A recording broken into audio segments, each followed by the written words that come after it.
Hi, hello. Welcome. Biju Ilbile. Hi hello எல்லாரும் எப்படி இருக்கிறீங்க? இங்கே ஏற்கனவே பால்கனி கார்டன் வீடியோ போட்டிருப்பேன். நான் போட்ட விதைகள் எல்லாமே முளைச்சிட்டு பெரிய மரமாயும் வளர்ந்துட்டு பச்சை பசையிலேருந்து இருக்கலாம். இன்னும் மரக்கறிகள் காய்க்கல, இன்னும் நாள் இருக்குது அதுக்கு. இது வரைக்கும் அந்த வளர்ந்ததை நான் எடுத்துருக்கிறேன் பாருங்க. மற்றது வீட்டில் இருக்கிற செத்தல் மல்லி வெந்தயம் விதைகள் எடுத்து போட போகிறேன். எப்படி போட்டு நான் பார்ப்பேன். கீழே கொட்டி போட்டிங்களோ? என்ன செய்வோம் உதயா? அடுத்து என்ன செய்வோம்?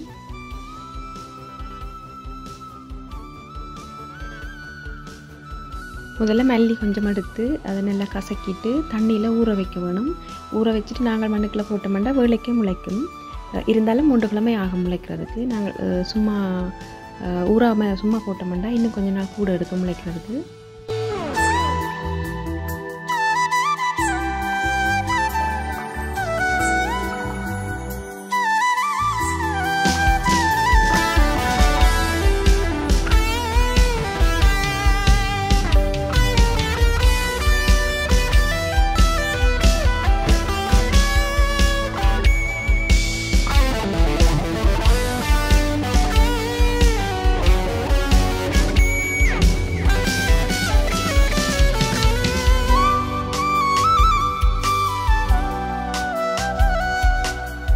நான் ஊற வச்சு போட்டே 3 கிழமைக்கு மேலே ஆயினது முளைக்கிறதுக்கு. முளைச்சி இவ்வளோ தான் முளைச்சி வந்திருக்குது.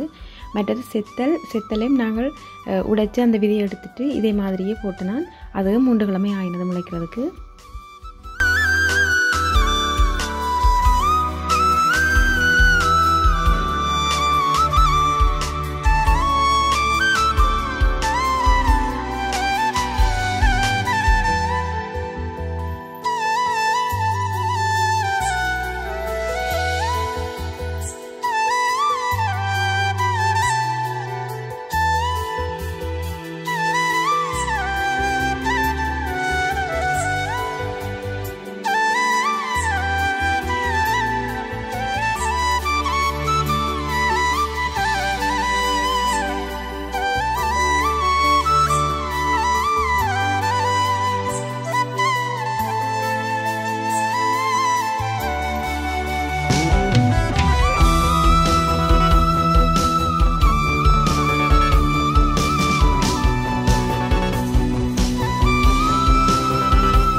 நாங்கள் போட்டு செத்தல் முளைச்சி மிளகாய் செடியாக வந்துட்டு 3 கிழமைக்கு மேலே டைம் எடுத்தது.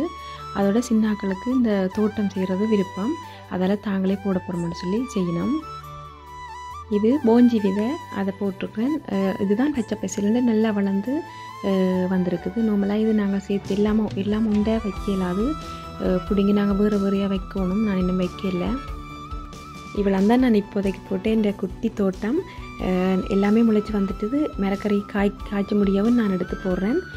இந்த வீடியோ உங்களுக்கு பிடிச்சிருக்குன்னு நினைக்கிறேன். பிரியோசனமாக இருக்கும்னு நினைக்கிறேன். இன்னொரு வீடியோட நான் உங்கள்கிட்ட வரேன். பாய்.